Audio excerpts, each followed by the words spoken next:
Hi everyone, it's Jakov, and I'm here with a new video on the Last Alliance Total War, breaking down the Orcs of the Misty Mountain faction. If you're new here, the Last Alliance Total War is a mod for Total War Shogun 2 set in the Second Age of Middle-earth, being somewhat of a prequel timeline-wise to Total War The Dawnless Days, a mod for Total War Attila set in the Third Age instead.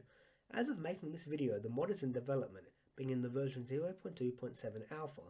With that somewhat early in the mod's development, there's still a fair bit of content in the mod, with several factions and a small campaign being ready to play. For those of you interested in the mod, I'm going to leave it linked in the description, and I do encourage you to play. Today's video, as I said, will be a faction breakdown, with me going over the history within both the books and films of Tolkien's universe of the Orcs of the Misty Mountains before looking at the civilizations that inspired it in real life. After that, I'm going to look at the faction's units and break them down, covering their battlefield roles as well as looking at their equipment and seeing how historically authentic it is. Now that you know what mod we're looking at and what the video itself is going to cover, let's start by going over the general overview of today's faction, the Orcs of the Misty Mountains. The Misty Mountains are a mountain range that helps separate the western regions of Middle-earth from the east, the area being the place where the dwarves originated and where their greatest stronghold, Khazad-dûm, was. Unfortunately for the dwarves and the other peoples of the region, Orcs would settle there after the War of Wrath at the end of the First Age, continuously posing a threat to the free peoples and raiding them, even capturing dwarven settlements, although they lacked the strength to completely drive them out of the Misty Mountains. During the Second Age, Sauron would repeatedly send Orcs of Mordor to strengthen the Orcs of the Misty Mountains, using them as proxies during his wars against the free peoples, especially during the War of the Last Alliance. Due to the overwhelming strength of the Last Alliance of men and elves, the Orcs proved impotent, incapable of attacking the armies head-on and instead waiting for smaller groups that could ambush. It was after the conclusion of the war that these Orcs found a party they could ambush, that being Isildur's company, in which during the disaster of the Gladden Fields, the One Ring would be lost for millennia. Throughout the rest of the Third Age, the Orcs of the Misty Mountains would grow stronger, many clans and groups scattered across the mountains in a loose confederacy, coming to capture Khazad-dûm after the Balrog forced the dwarves to flee, fighting against the Gondorians during the Balkoth War, and even penetrating the Shire at one point. However, the Orcs would be brought low during the War of the Dwarves and the Orcs, in which every Orc settlement was razed and exterminated by the Dwarves, the Orcs practically disappearing as a threat for centuries. By the time of the expedition of Thorin's company, the Orcs hadn't rebuilt their strength but were still capable of waging war, fighting against the combined armies of men, dwarves and elves at the Battle of the Five Armies after the killing of the Great Goblin by Gandalf and the destruction of Goblin Town. At the end of the Battle of the Five Armies, the struggling Orc population was even more decimated, 3/4 of all Orcs in the Misty Mountains being dead, although they were capable of destroying Balin's expedition to colonize Moria. By the War of the Ring, the Orcs of the Misty Mountains were a shadow of their former selves, only really assisting Saruman in his attacks on Rohan as a supporting force and fighting against the Fellowship during the skirmish in Moria. Eventually, the dwarves would finally recapture Moria from the Orcs and their population would fade away into history, bringing about a permanent end to their kind. Very prominent in both the Lord of the Rings books as well as the Hobbit book, the Orcs of the Misty Mountains are also seen quite a lot in the Peter Jackson film adaptations, fighting against the Fellowship in the ruins of Khazad-dûm in the Fellowship of the Ring film, where they're mostly portrayed as goblins of the mountains who worship the dark power of the Balrog, whereas in the Hobbit films, their settlement of Goblin Town takes up a considerable amount of the first film and leads to them partaking in the Battle of the Five Armies, although in a support role, rather than as the main bulk of the Orcish infantry. In terms of historical cultures that may have inspired the faction, I find the Orcs of the Misty Mountains to be primarily based off of the raiders and tribes who inhabited the mountains of antiquity, whether the Afghans who fought against Alexander for mounting strongholds, to the warriors of the Caucasus who took up arms against Xenophon's 10,000, tribal warriors such as these often acting as auxiliaries to the armies of established states, similar to how the Orcs of the Misty Mountains tended to operate in a support role for the Dark Lord's armies.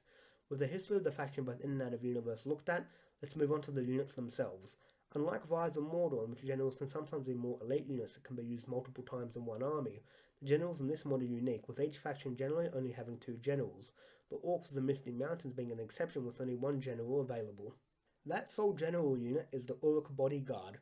Orcs are an advancement on the classical Orc made to be more capable of resisting sunlight and larger and stronger so as to be more dangerous to the foes of darkness, a major step between Orcs and Orc High. While Orcs were originally developed in the last millennia of the Third Age of Middle-earth, thousands of years after their appearance in this mod, as I understand according to the mod developers, here Orc is used to mean Orc warriors, specifically more independent Orc warrior clans who were held on a longer leash than most due to their combat prowess, so while I would have said calling them Orcs is an error, I recant that claim before I say it. Looking at their armour, each Orc is heavily armoured, wearing a variety of helmets, some looking like salets straight out of the 15th century, while others are reminiscent of skullcaps and serviliers of the High Middle Ages. As for their torsos, they're protected by a mix of mail and scale hauberks over which they have plate breastplates in combination with gorgets, or articulated breastplates. The gorgets being placed over the breastplates rather than under it, a common historical inaccuracy in pop culture depictions of armour. Mail being worn under plate was very much a thing, even if most warriors wearing plate harnesses had arming doublets underneath,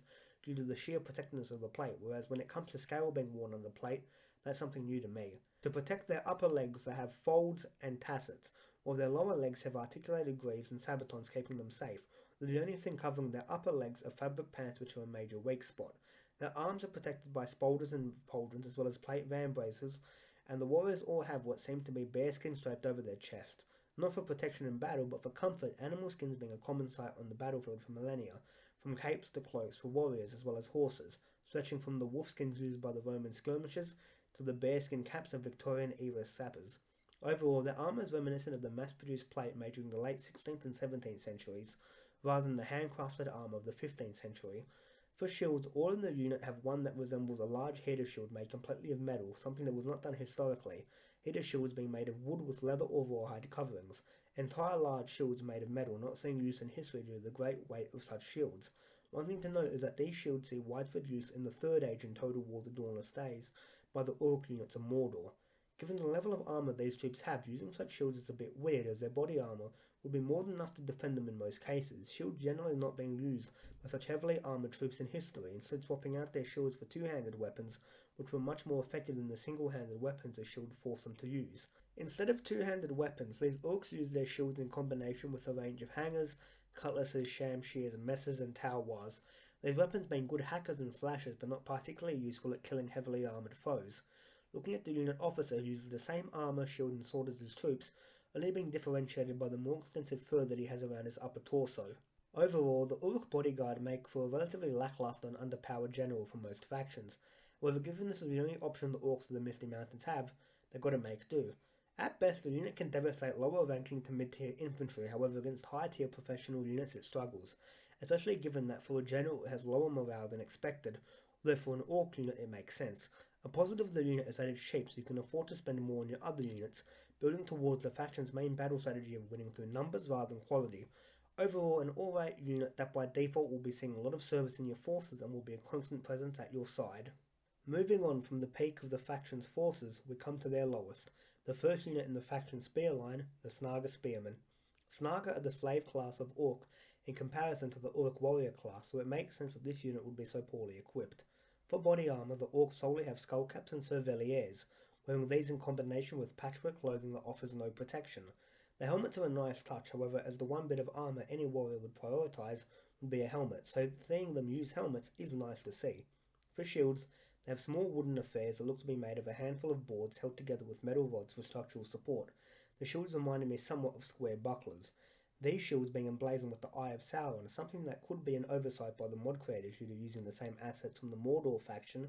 or a way of showing off the bond between the Orcs of the Misty Mountains and Sauron. For weapons, they use barbed spears that look more like spears used worldwide for fishing, this probably being the original intent in universe, being tools given to slaves for use in battle rather than proper weapons.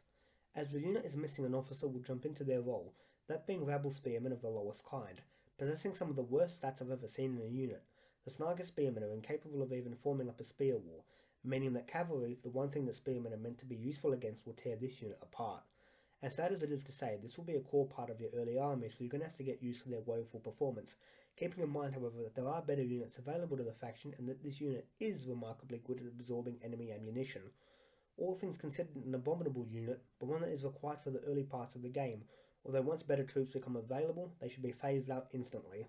Moving on to the next unit, we come to the Orc Spearmen, who are a far better unit, actually having armour for starters. Each Orc wears a helmet, the helmet variety being the same as those of the Orc bodyguard, or for body armour they wear either a mail or scale shirt with spolders for upper arm protection, leaving their legs and forearms entirely exposed. Much like the Desert Spearmen of the Haradrim factions, these warriors discard shields and instead rely on their weapons to see them through battle, weapons in this case being bardishes with a nasty blade, perfect for hacking apart enemies while the point of the blade helps fend off cavalry. The officer is just an Orc bodyguard soldier with a bardiche, so will jump into their unit role. These troops will make up the core of your spear line of the early game and mid-game, being a clear replacement for the Snaga spearmen, actually being capable of taking up formation and posing a threat to cavalry. With all that said, however, it's still an Orc unit, and as such is underpowered, still having generally poor stats, especially when it comes to armour, something that's not helped by the lack of shield, which means this unit is very vulnerable to archers and other ranged units, meaning you have to clear the battlefield of enemy range units if you don't want holes being shot out of your battle line.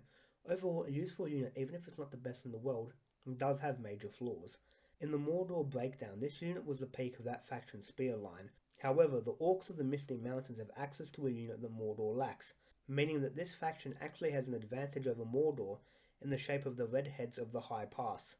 Looking at these troops, the reason for their name is quite apparent, as each has a red helmet which looks like a cross between a couple different helmets, particularly Corinthian helmets in general shape, but with a Viking-shaped face guard as well as a ridge that wouldn't look out of place on a Burgonet. Using the same plate body armor as the Orc bodyguard, these troops also discard shields and instead use glaives as a weapon, the glaives having a notched edge which seems like it'll allow the blade to get caught in enemy armor or clothing, not something you'd want. Looking at the weapons, they remind me of the glaives used by the elves in the 2nd and 3rd Age. These glaives looking to be a dark imitation of them, something which if true is really cool and a great bit of work by the modders. Turning to the officer, he's identical to his warriors except that he has a bearskin around his torso, using the same glaive as his troops. As a unit, these troops are excellent if a more elite army build is what you're going for, very much outclassing the Orc spearmen and being a great replacement for them. Capable of being used en masse and still being relatively cheap, these troops can go toe-to-toe with most mid-tier spearmen and other units in a way that the faction's other spearmen can't, while also being capable of holding off professional high-tier enemies, though it goes without saying that the unit will lose in such an exchange. Overall, a great unit with generally good stats, these guys are a shoo-in for any army fielded by the Orcs of the Misty Mountains and help set them apart from the forces of Mordor. With this unit covered, all of the faction spear units have been looked at, so we'll move on to the melee infantry, beginning with the Orc band. Practically as unarmoured as the Snaga spearmen, these troops only wear the same helmets that we've seen before, having no other body armour. For shields they use wooden bucklers rimmed with metal and occasionally bossed as well, as rectangular rim shields that sometimes have bosses that look like the scutum used by Roman legionaries as well as the tribal warriors of Iberia. For weapons, the Orcs use a variety of bladed weapons, some resembling tower-wires while others look like flaying knives or machetes, all generally being pretty short weapons. For an officer, they have the standard Orc bodyguard soldier with a tulwar and a metal shield, so we'll jump to the unit role. Similar to the Snaga spearmen, this is a crucial building block of early armies, being useful for attacking enemies while the Snaga spearmen attempt to hold them back.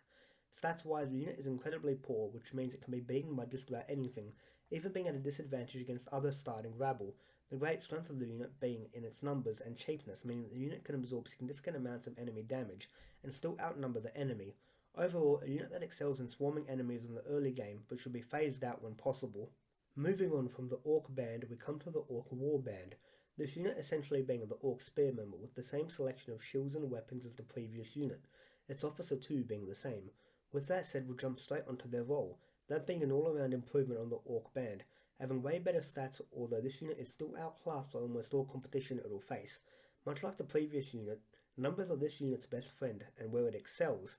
being used to swarm mid-tier units due to not being a straight match for them, although rabble units will fall when fighting them. Overall, I recommend recruiting as many of these troops as possible to replace the Orc band. However, a good player should always be cognizant of the fact that this unit will fight at a disadvantage to most foes, and plan for that. Moving on to the next unit, we have the Orc war band, who are practically the Orc bodyguard, except that they lack the furs and don't use swords, instead making the wiser choice to use a variety of maces, some being spiked boars and others being more rectangular, all being amazing weapons to use against the armoured foes that this unit will face. Skipping the officer, these are the most professional infantry that the faction can field, and I recommend using them en masse as the core of your armed forces from the mid-game to the late game, being as elite as you're going to get. While these troops aren't a straight match for the most professional elite infantry fielded by other factions, they are more than capable of beating mid-tier units, and when used in large numbers as intended, even professional elites falter when facing them. For the most effective elite army possible when playing as the Orcs of the Misty Mountains, combine these guys with the Red Heads of the High Pass, and you can't go wrong. An amazing unit through and through with great value. Moving on to the faction's first shock infantry unit, we have the Orc Raiders, who wear identical armour to the Orc Spearmen, except that they have square and circular plates attached over the top of their armoured shirts, similar to the pieces used by Italian warriors during the Roman Kingdom era. Dropping shields as is to be expected of shock infantry, they use bardishes that look like those used by the Russian Streltsy, the shaft of the weapon being capped with a small blade, likely for stabbing downed enemies, similar to the lizard killer on ancient Greek spears. Skipping their standard officer who wields a bardiche, these are the first shock infantry forces that you get access to, and are a mid-tier unit all things considered, having the hitting power you'd expect of such a unit while also being just as fragile due to their orcish heritage, archers and cavalry posing a real threat to them. Much like all shock infantry, these troops should be kept in reserve until needed, as using them to hold your battle line is an easy way to get the unit destroyed. A relatively mediocre unit even by Orc standards, you can do far better with the Orc executioners. Equipped identically to the previous unit with the addition of articulated plate van braces, these troops use the exact same officer too. On the battlefield, these are far more advanced version of the Orc Raiders, having better stats across the board and being devastating in melee, tearing through defenders with ease, especially when flanking them. While they are far more effective, I'd have to say that because they lack the key characteristic of Orc units, numbers, being a small unit while not being extremely elite, skipping them is probably in your best interest, as due to their weakness to archers, they can be exterminated in a way that larger units can't, not being able to absorb as much damage as their contemporaries due to their sheer lack of numbers. If the unit was larger or if they had far better stats, these drawbacks wouldn't have meant as much, but as it stands, this unit finds itself lacking a defined role within the unit roster.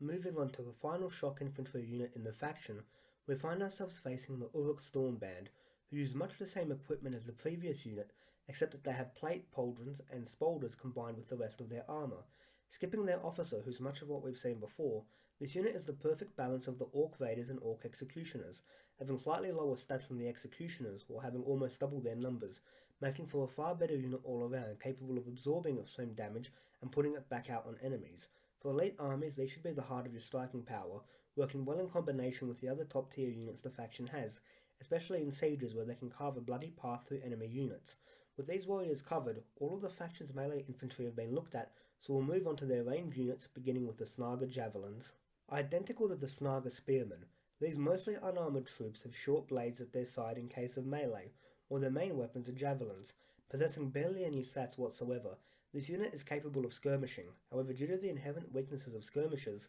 their lack of range compared to archers, this unit is at a disadvantage when being deployed, its woeful stats only contributing to its perilous position. If infantry or cavalry approach this unit, it stands no chance whatsoever, not even being able to fight in melee as a flanking unit, all this ultimately making the unit very much useless, even in the early game where it's intended to be used, so I recommend not even bothering with this unless absolutely necessary. Moving on to the next unit, we have the Orc Archers, who wear the same armour as the Orc Warband but have a variety of helmets, including some that seem to be inspired by the kettle helms which saw widespread use throughout the Middle Ages, by all kinds and classes of warriors, but particularly archers due to the wide field of vision such helmets gave. For weapons, the archers have machetes at their side, while they wield recurve bows for ranged use, the bows having metal blades attached for some reason. Recurve bows in the hands of orcs make sense given their smaller size and strength, allowing them to somewhat wage war at a distance. Skipping their officer, who's a standard officer wielding a recurve bow, these troops will be the core of your ranged forces for most of the game, actually capable of seeing proper use unlike the previous unit, although most human and all elven archers will beat them in a one-on-one fight, the fight swinging in their favour when used in large numbers or when shooting skirmishers who are incapable of closing range with them. I would most definitely not use these guys in melee if you could avoid it, although if push comes to shove they can damage enemies and attacks on their rear, although head-on combat isn't preferable. Moving on to the faction's final ranged unit, we have the Orc Archers, who are the Orc Executioners but with bows, a variety of swords and kettle helms. Stats-wise, these troops are a massive step up from the Orc Archers and are a match for most mid-tier troops, and even pose a threat to elite troops, also being useful fighters in a pinch, although again in a flanking role preferably. For elite armies, these troops should be used in large numbers where they really shine, being a clear upgrade over the Orc Archers, who should be obtained at once. Overall, truly a unit of quality. Moving on to the last category of soldier fielded by the faction, we have mounted troops, and the only mounted unit the Orcs of the Misty Mountains have, the Uruk Warg Riders. Wargs are giant sentient wolves that are known for being evil and forging a mutually beneficial relationship with orcs, in which by joining their strength, they're capable of inflicting far more damage on their enemies. Turning to the riders, they're essentially Orc Stormband, but with cutlasses and hangers combined with bucklers and scudum, the unit appearing to lack an officer. As a unit, these guys make more sense than the Warg Riders in the Mordor faction, given that as far as I know, Mordor never had access to enough wargs to field in large numbers, unlike the Orcs of the Misty Mountains, who were known to ride and cooperate with wargs in the books and films. In battle, these troops serve as your cavalry, giving you mobility and striking power, being capable of fending off enemy horsemen and then going on the offensive, being a good amalgamation of shock cavalry and melee cavalry all bundled up in one savage package. A very useful unit, these troops should be used to flank enemy forces and then tear their lines asunder. With this unit looked at, every unit the Orcs of the Misty Mountain can field have been looked at, so we'll move on to the faction as a whole. Overall, the Orcs of the Misty Mountain are a good representation of a classic Orc faction, even more so than Mordor, given that the faction doesn't have access to as wide a range of units, including the Black Númenóreans who serve Sauron, meaning the faction has to rely on the traditional strengths of the Orcs, numbers, to bring about victory. Very much a horde civilization, you're going to have to rely on the bulk of your forces to bring about victories, given that the general this faction has available isn't that much of a battle decider all things considered. A faction that knows how it wants to play. I recommend these guys for players who want straightforward battles and for beginners so they can get a grasp of how relatively lesser factions like this operates. With all that said, my breakdown of the Orcs of the Misty Mountains is over, as is my current series breaking down the factions of the Last Alliance Total War, given that there are no more factions for me to look at least up until the next mod update drops. If you've made it this far, please like and subscribe. It might not seem like much, but for such a small channel, it's greatly appreciated. Going into the future, I'm going to be returning to Total War The Dawn of Stays, so keep your eyes out for that. This is your host Jakov, signing out.